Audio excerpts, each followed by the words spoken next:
एक ऐसी, इसके पहले सत्र में जो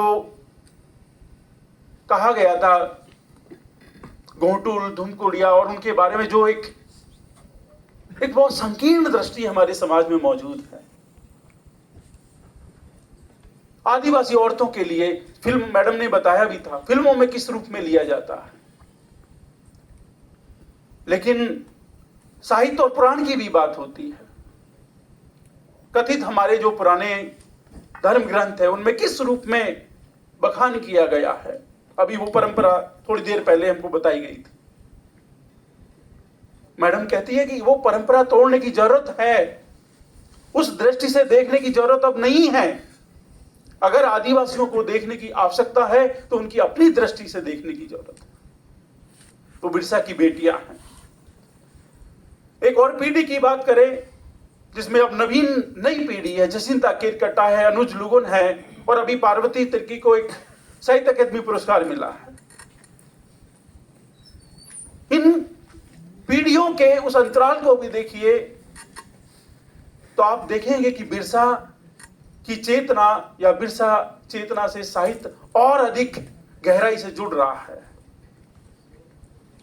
वो लिखित रूप में है। महादेव टप्पो ने कहा ना कि रचने होंगे अपने ग्रंथ, क्योंकि जो ग्रंथ रचे गए हैं उनमें भालू, बंदर, राक्षस बताए गए हैं। उस परंपरा को बदलने की जरूरत है। उसकी अपनी एक परंपरा है, उस परंपरा से देखने की आवश्यकता है। एक अंतिम कविता के साथ मैं अपनी बात खत्म करना चाहूंगा, क्योंकि बहुत सारा मैं लिखकर लेके आया था लेकिन समय की पाबंदी है। अनुज लुगुन की एक कविता है, और आप जानते हैं कि आज 1990 के दशक के बाद जो उदारीकरण की नीतियां आई है, उन नीतियों के तहत कथित विकास जिसे हम मानकर चलते हैं, आदिवासी समाज के लिए वो अभिशाप बने हुआ है। लोग कहते हैं कि वो विकास के विरोधी हैं, लेकिन वो विकास के विरोधी नहीं है। वो विकास चाहते हैं अपनी शर्तों पर, और ऐसे वातावरण में बिरसा उनको याद आते हैं। उनको जब किसी नीति या किसी ऐसी कंपनी के पहुंचने पर जब वो विरोध करते हैं तो उनको जेल और बंदूकों से डराया जाता है। तो अनुज लुगुन बिरसा को याद करते हुए संबोधित करते हैं कि कितनी ऊंची होती है जेल की दीवार, कितनी मजबूत होती हैं बेड़ियां क्वेश्चन मार्क है पीछे। क्या किसी की मौत से उसकी आवाज मर जाती है?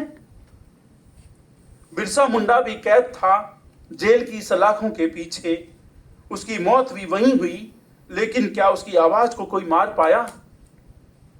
क्या उसकी आवाज दबी? याद रहे तुम भी इस जेल की सलाखों में कैद हो, तुम भी एक आवाज हो। और वो एक ऐतिहासिक पुरुष के रूप में, ऐतिहासिक चरित्र के रूप में नहीं है, बल्कि वो अभी भी ये कहते हैं कि अभी भी आपको उस बिरसा से जो सीखने की जरूरत है वो है सशक्त विरोध की, अपने पर होने वाले किसी भी शोषण की, किसी भी अत्याचार की उसी रूप में विरोध करने की ताकत की। और वो बिरसा को इस रूप में याद करते हैं। बहुत सारी ऐसी कविताएं हैं जिनके माध्यम से हिंदी आदिवासी कविता में बिरसा को याद किया गया है।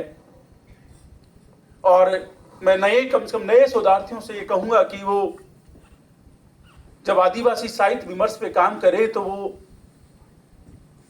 आदिवासी साहित्य को उसके ही सिद्धांत, उसके ही दर्शनों के आधार पर जांचे, उसका मूल्यांकन करे। सिर्फ आर्थिक दृष्टिकोण जो हमारे यहाँ मार्क्सवाद का जो ले देके है कि आदिवासी गरीब है, उनकी आर्थिक स्थिति बहुत खराब है, भुखमरी है। आदिवासियों की लड़ाई गरीबी से, भुखमरी से नहीं है। उनकी मुख्य लड़ाई सांस्कृतिक है, आर्थिक उसकी बात की है।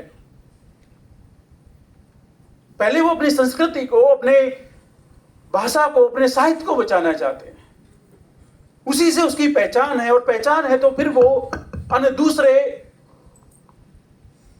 विषयों पर लड़ेंगे।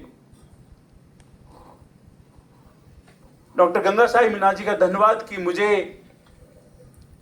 यहां बोलने का मौका दिया अपने मातृ संस्थान में, और ये अतिरिक्त मेरे लिए खुशी की बात है